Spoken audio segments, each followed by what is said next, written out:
Who's the best, Pernell or Floyd? Be honest in your heart. If Pernell Whitaker was a heavyweight at this point here, they would be comparing him with a Muhammad Ali. Pernell, at one point I was like, and he was looking at me like, fuck you. And I missed every punch. Almost every one of those missed except the first one. He thinks he's gonna play with me, but he's wrong, because I'm gonna hurt him. I may disappear in this fight and come back, but all the time when he's looking that way, I'm gonna be over that way. The year is 1993.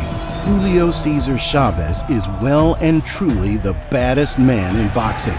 Badder than the reigning heavyweight champ Riddick Bowe, or even the young, fierce future superstar Roy Jones Jr. Chavez knocks him down. Yes, this pound-for-pound #1 monster was 87-0 with 72 victories by way of knockout. But now, for the first time in years, he faces a fighter many believe can beat him. We're talking, of course, about Pernell Sweet Pea Whitaker. A southpaw slickster with skills good enough to not only pay his bills, but also the electric bill of every stadium he ever fought in. Look at the movement. Until this point, both fighters seemed untouchable, with only one loss in their 120 fights combined, and that one loss being incredibly controversial for Mr. Whitaker. That is why this sport continues to hurt itself.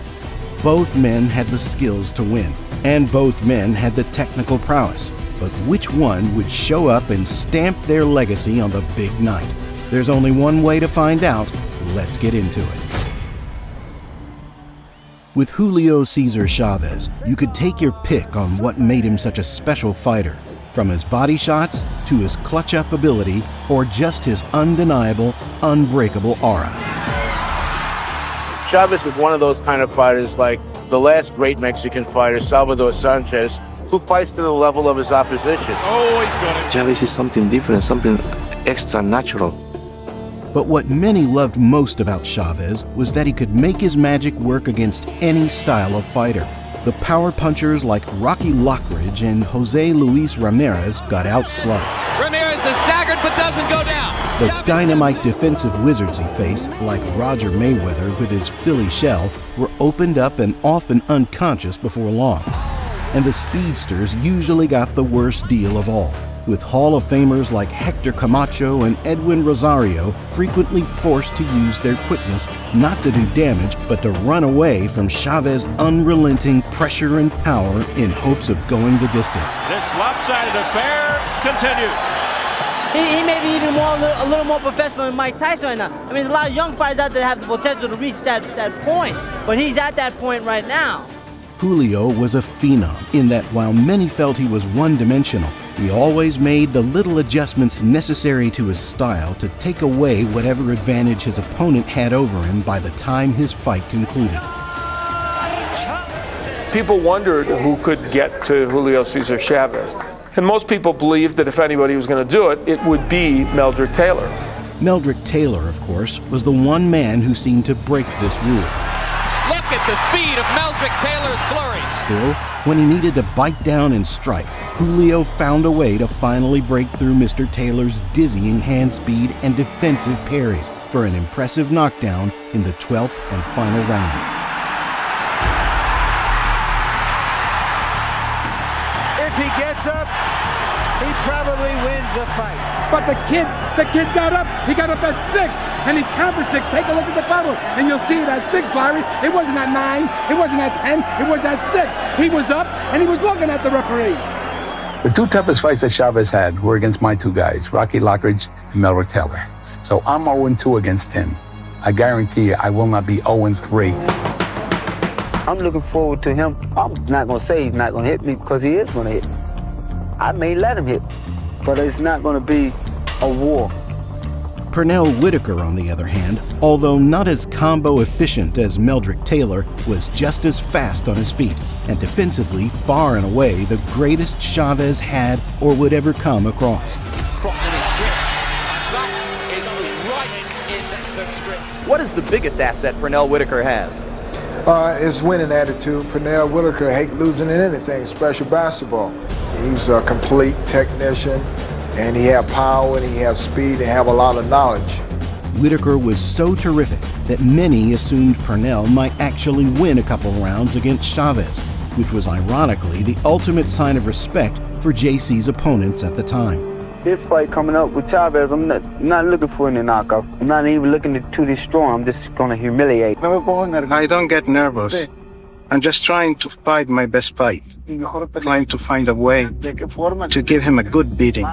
Pernell had many opponents in common with Julio, most notably his sole robbery loss to Jose Luis Ramirez. Ramirez not even coming close to scoring right there. The world saw it. They knew I won it. I knew I won at least 10 rounds. I didn't get it, but that's okay. I didn't make a protest or anything. I said, let's go back to the drawing board and let's get a rematch. A rematch he would eventually get to win with ease, and since then has yet to be defeated. Admittedly, Chavez beat more live versions of most of these fighters, and many of them when they were reigning champions. But Pernell was far greener, yet just as effortless with his brilliance. But now, this fantastic, blueprint-setting, confident fighter needed to show his worth on the biggest stage a man can imagine. With not just the odds against him, but most likely the judges, and, scariest of all, the Julio Cesar Chavez. Fight night arrived on September 10th, and one of, if not the best, pressure fighter of all time was facing the most influential defensive fighter since Willie Pep in a 12-round war. After an illustrious ring walk from both champions, time seemingly stopped, and two figurative and literal stars collided in one of history's most pivotal fights in pugilism history. Here we go. Round one scheduled for 12. You can see that Julio Cesar Chavez is going for blockbusters to begin with. I don't think I've ever seen Chavez this wound up because he's abandoning what was going to get him here, all body attack. He's more emotional here tonight before 63,000 plus. It depends on your contrary, on your opponent. Chavez looking to bore in and snap Whitaker's head. And right now, Pernell's moving so quickly that there's times where he's actually got his right foot. I've never seen a guy this up as Chavez is this time. But that could bode well more for Chavez. After a blazing opening round from Julio, Chavez brings even more fire into the second and shows that while Whitaker may glide around the ring like a figure skater, he would still need to literally stomach the same shots that ended many careers if he wanted to try and compete with the face of boxing. But for the first time ever, Chavez is seemingly facing someone who doesn't fear what's landing. Nice shot by Pernell Whitaker. All the way through where the referee tells him to break. Again, the punching through the... There are going to be points taken away in this fight eventually. Whitaker with the jab, effective. So far his most effective round, finding him with the jab and his combinations. And this is something Whitaker looks like he may be doing. See it? Hit and hold on. If Chavez can't break loose from that, certainly his best round so far. The other Pernell does is roll with the punches well, so it minimizes the shots. A good right hook. Good right hand by Whitaker. By Pernell Whitaker. Whitaker's hand and foot speed. This is something I don't totally understand. But Chavez unloading. Got him in the midsection. Chavez spun him around, that's all that was about. Chavez with a very long blow on the thigh. Because he's blown those last two rounds, and now this fight's even. And Chavez, very much aware of that, comes out storming to begin round 5. Only had 11 seconds to go, got a little breath of fresh air here. And so did Sweet Pea. Yes, both of them. Nice exchange there for ending the round. But more importantly, the right to be called the best pound for pound in the world. What was that? What would you call that? Well, he squatted down. He's shot by Chavez. Now to the head and body goes Whitaker. Frustrating and absolutely staying away from harm's way.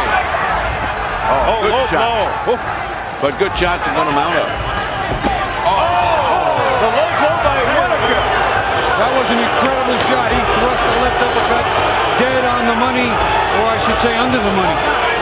Julio says, okay, let's see how this affects Chavez. Oh, again. Another one, right back. That's two. That was not back. But Chavez getting infuriated, and he lands right in. Off a foul-plagued 6th round, we begin round 7. Low blow extravaganza by Whitaker, and then... Round 7 has Pernell putting on a show for the fans who believed in him to end the remarkable reign of Julio.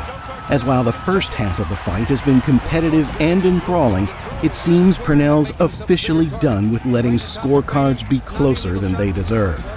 While Chavez tries to make things rough and tough by picking Pernell up out of frustration and closing the distance to fire body shots, Whitaker's lateral movement makes it nearly impossible for Julio to land cleanly. I'll tell you what, right now, things don't look good for Chavez. No, but that was because of a bad back.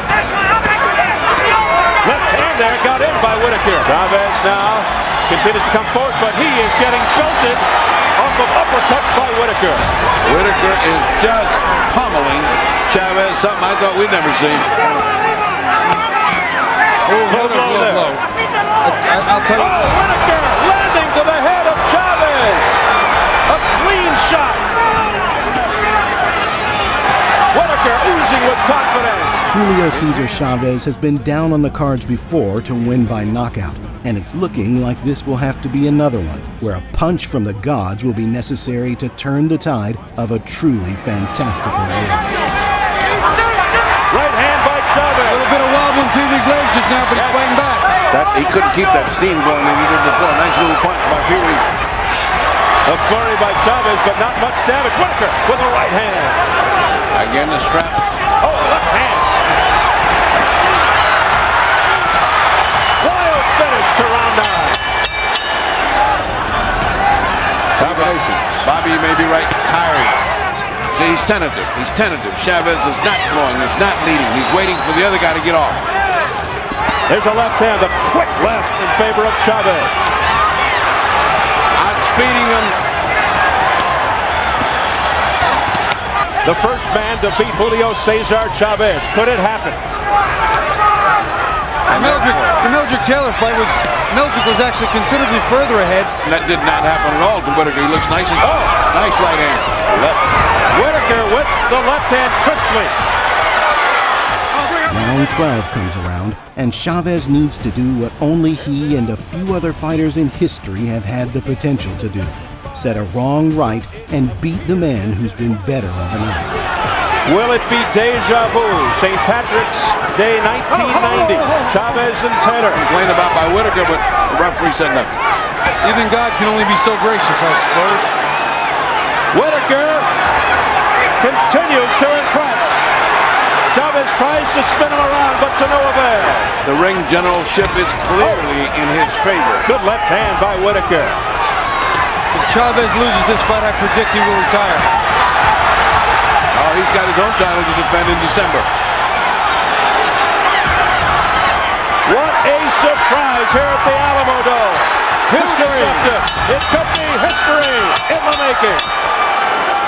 Pernell Sweet Pea Whitaker fighting a near flawless fight.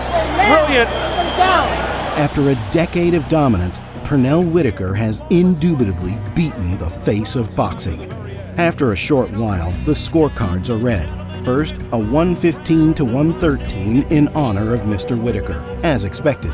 But in one of the most controversial turnovers in boxing history, the next two scorecards are announced as 115-115, making this incredible bout but undeniable triumph for Pernell a majority decision draw. He can't believe it, and frankly, I can't either.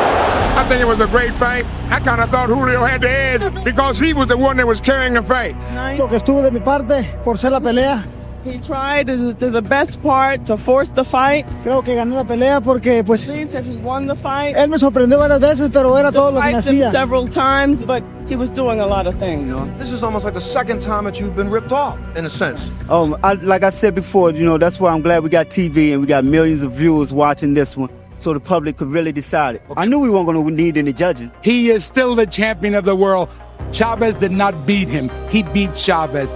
Pernell recovered well from this bout despite the unfortunate result, winning the WBC Super Welterweight title only a year and a half later to make him a 4-weight world champion.